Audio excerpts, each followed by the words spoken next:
Good morning students. Last में આપણે તો કે ઇન્ફિનિટી વાળા લિમિટ્સની અંદર ઇન્ફિનિટી વાળા સમ્સ જોયા હતા, જેની અંદર લાસ્ટમાં સમ નંબર 27 જે તમને જાતે કરવા માટે આપેલો હતો. Today we see this sum number 28 જે શું છે, જેની રકમ n tends to limits infinite બ્રેકેટ્સમાં 2n + 1 n + 1 n - 1 upon n n + 2 n + 3 આ લિમિટ્સની તમારે વેલ્યુ ગોતવાની છે. તો સૌથી પહેલાં તો જ્યારે n tends to limits infinite હોય તો દરેક પદને તમે n વડે શું કરશો, ડિવાઈડ કરશો, જે આપણે લાસ્ટમાં પણ જોઈ ગયા હતા. Same as it is method છે.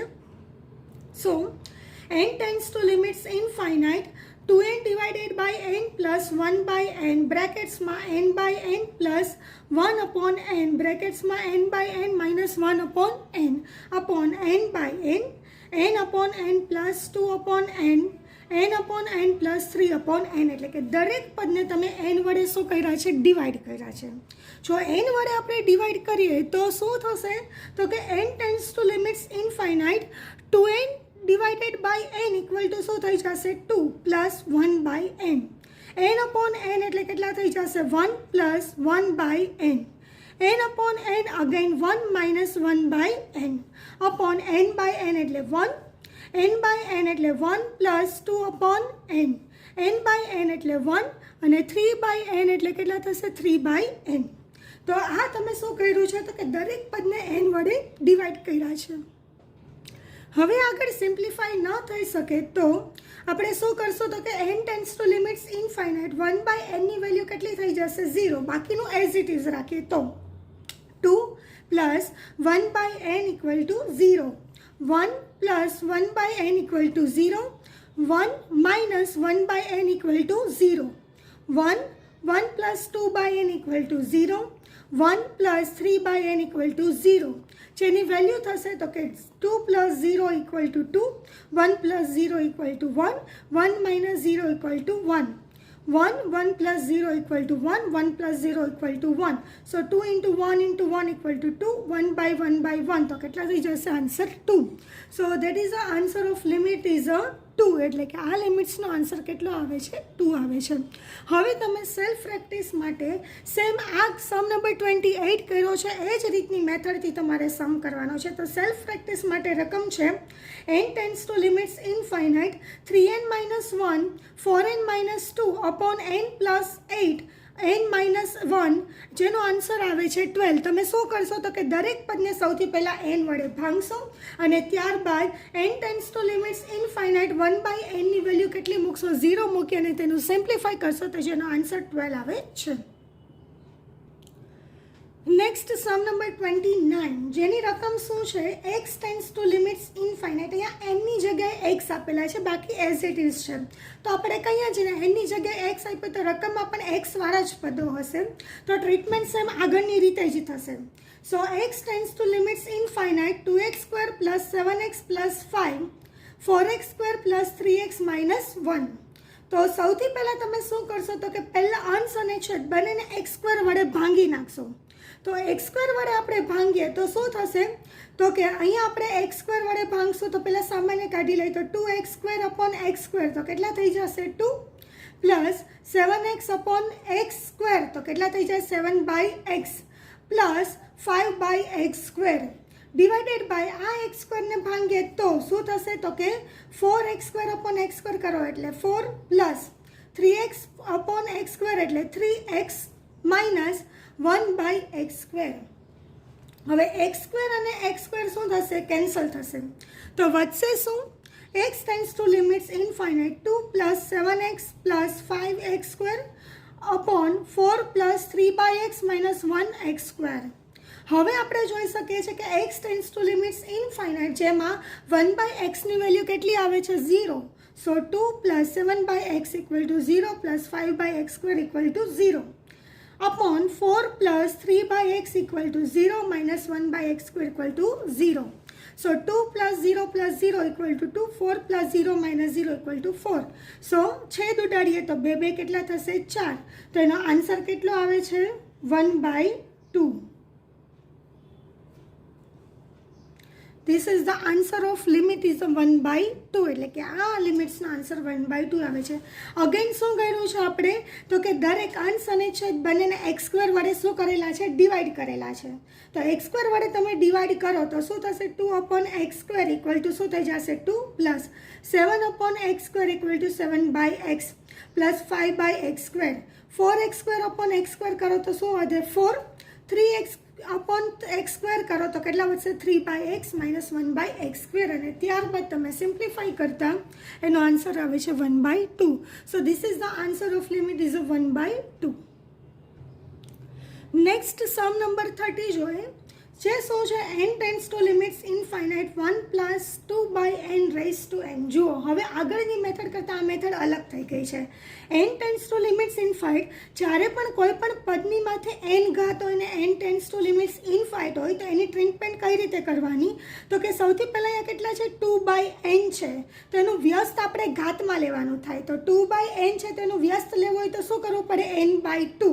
તો n/2 લેવા માટે ઘાત તો એ બે n છે પણ શું નથી 2 નથી. તો તમે અંશ અને છેદ બંનેને કેટલા વડે ગુણશો 2 વડે ગુણશો તો n tends to limits infinite બ્રેકેટ્સમાં 1 પ્લસ 2/n. હવે જુઓ n ને 2 વડે ગુણી અને 2 વડે ભાંગો તો શું થશે તો કે n × 2/2 થશે. તો આપણે 2 સામાન્ય કાઢશું સ્ક્વેર તો શું વધશે n/2 થઈ ગયું. એટલે કે 2/n છે તેની ઘાતમાં વ્યસ્ત શું થઈ જશે n/2. તો હવે આપણે કરીએ n tends to limits infinite 1 plus 2/n raise to n/2 નો શું થશે સ્ક્વેર. હવે જોઈએ તો આપણે મેં તમને પ્રોપર્ટીઝ લખાવી જે શું હતી n tends to limits infinite 1 plus 1/n raise to n. જુઓ અહીંયા 1/n છે તો ઘાત શું મળી છે n એટલે કે આનું વ્યસ્ત છે એમાં ઘાતમાં હોય તો એનો આન્સર કેટલો આવે છે e.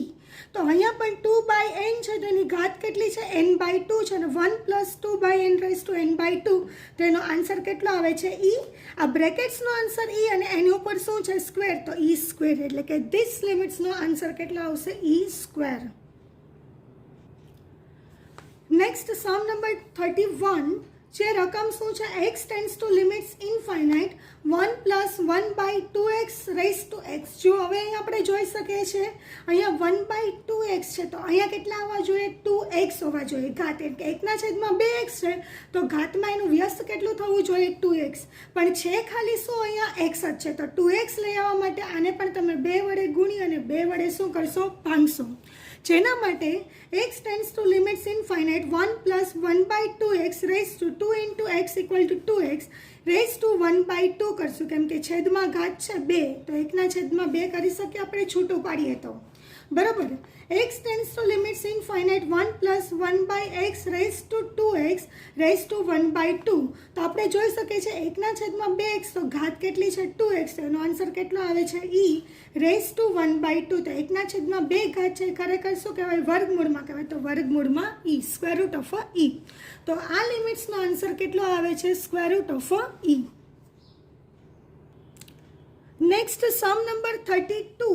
n tends to limits infinite 1 - 5/n raise to n. તો આપણે જોઈ શકીએ છીએ અહીંયા કેટલા છે 5/2n છે તો ઘાતમાં પણ કેટલા હોવા જોઈએ તો કે 2n/5 થવા જોઈએ. તો 2n/5 થવાને વચ્ચે શું છે માઇનસ છે તો નિશાની પણ ઘાતમાં કેવી હોવી જોઈએ માઇનસ. તો 5/2n છે તો અહીંયા પણ શું આવવું જોઈએ 2n/5 થવું જોઈએ. તો 2n/5 થવા માટે તમે બંનેને 2 પહેલાં તો 5 છે તો 5 વડે ગુણી 5 વડે ભાંગશો 2 વડે ગુણી અને 2 વડે ભાંગશો અને છેલ્લે શું કરશો માઇનસ ગુણાકારમાં કરશો. તો આપણે જોઈ શકીએ છીએ n tends to limits infinite. હવે આપણે 5/2n છે તો ઘાતમાં શું કરવું જોઈએ 2n/5 અને ઘાત કેવી જોઈએ છે માઇનસ જોઈએ છે તો માઇનસ 2n/5 જોઈએ છે. તો અહીંયા 2n/5 સામાન્ય કાઢ્યા તો વધ્યું શું છે 5/2 તો હજી ઘાતમાં શું વધે છે 5/2 અને કેવા આવશે minus. So n tends to limits infinite 1 - 5/2n raised to 2n/5 raised to 5/2. So n tends to limits infinite 1 - 5/2n raised to -2n/5 raised to -5/2. તો આટલા લિમિટ્સનો આન્સર કેટલો આવે છે e raised to -5/2. તો આ લિમિટ્સનો આન્સર આવે છે e raised to -5/2. Next sum number 33 3 જે શું છે રકમ n tends to limits infinite n-2/n+3 raise to n.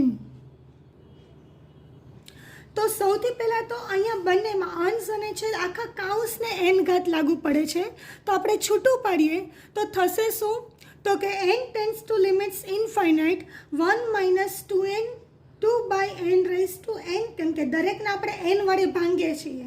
તો n/n ઇક્વલ ટુ કેટલા થઈ જશે? 1 -2/n રેઝ ટુ n. અહીંયા પણ n/n એટલે 1 + 3/n રેઝ ટુ કેટલા થશે? n. આપણે આને શું કર્યું છે? n વડે ડિવાઈડ કર્યું છે. હવે આ n tends to limits infinite અંશને લાગુ પડે છે અને છેદને પણ લાગુ પડે છે. તો આપણે રાઇટ ડાઉન કરી શકીએ છીએ n tends to limits infinite 1 - 2/n raise to n upon n tends to limits infinite 1 + 3/n raise to કેટલા થશે? n. હવે આપણે જોઈ શકીએ છીએ કે આગળની જેમ જ અહીંયા 2/n છે તો અહીંયા શું થવું જોઈએ? n/2. તો n/2 થવા માટે આને 2 વડે ગુણી અને 2 વડે ભાંગવા પડે અને વચ્ચે નિશાની કેવી છે? માઇનસ. તો કેવા આવશે? માઇનસ. અને અહીંયા 3/n છે તો અહીંયા n/3 કરવા માટે આને 3 વડે ગુણી અને 3 વડે શું કરશું? આપણે ભાંગશું. તો આપણે જોઈ શકીએ છીએ n tends to limits infinite 1 - 2/n raise to અહીંયા 2/n છે તો n/2 કરશું તો -n/2 રેઝ ટુ કેટલા થશે? -2 upon n tends to limits infinite 1 + 3/n છે તો અહીંયા n/3 એટલે કે nના છેદમાં 3 કરશું તો વધશે શું? અહીંયા -3 થશે. તો આપણે જોઈ શકીએ છીએ કેમ કે અહીંયા પ્લસ છે તો નિશાની કેવી આવશે? પ્લસ જ આવશે. So n tends to limits infinite 1 - 2/n raise to -n/2 કરશું તો એનો આન્સર કેટલો આવે છે? e raise to -2. અને અહીંયા n tends to limits infinite 1 + 3/n upon raise to n/3 જેનો આન્સર કેટલો આવે છે? e raise to 3. તો હવે આપણે જોઈ શકીએ છીએ e raise to -2 upon e raise to 3 વચ્ચે શું છે? ભાગાકાર છે. જો આધાર સરખા હોય, વચ્ચે ભાગાકાર હોય તો ઘાતની શું થશે? બાદબાકી થશે. તો e રેઝ ટુ -2 અને +3 છે ઉપર જાય તો -3. તો ઓછે ઓછે વત્તા 2 + 3 કેટલા થશે? 5 અને કેવા આવશે? માઇનસ. તો e રેઝ ટુ -5. તો આ લિમિટ્સનો આન્સર કેટલો આવે છે? e raise to -5. તો આપણે જોયું કે સૌથી પહેલાં આપણે n વડે ડિવાઈડ કરી અને બંને અંશ અને છેદ બંનેમાં n tends to limits infinite લાગુ પડી અને આ ઘાત આધાર છે એનું વ્યસ્ત એટલે કે 2/n છે તો ઘાતમાં શું કરવું પડે? n/2 કરવું પડે. તેને 2 વડે ગુણી 2 વડે ભાંગ્યા. અહીંયા 3/n છે તો અહીંયા n/3 કરવા માટે 3 વડે ગુણી 3 વડે ભાંગી અને આપણે શું કર્યું છે? એનું સિમ્પ્લિફિકેશન્સ કરતાં એનો આન્સર આવે છે e રેઝ ટુ -5. તમારે ત્યારબાદ તમારે સેલ્ફ પ્રેક્ટિસ માટે આ જ મેથડથી તમારે સમ કરવાનો છે જેની રકમ છે n tends to limits infinite 1 + 4/n raise to n જેનો આન્સર આવે છે e રેઝ ટુ 4. આ તમે સેલ્ફ પ્રેક્ટિસ માટે કરજો જેનું સોલ્યુશન હું તમને PDF ફાઇલમાં આપીશ. અને અહીં તમારો લિમિટ્સ યુનિટ્સ છે એ તમારું કેવું થાય છે? કમ્પ્લીટ થાય છે. જો તમને ઓવરઓલ આખા યુનિટમાં કંઈ ન સમજાય એની ટાઈમ તો તમે એની ટાઈમ કોલ કરીને પૂછી શકો છો. Thank you.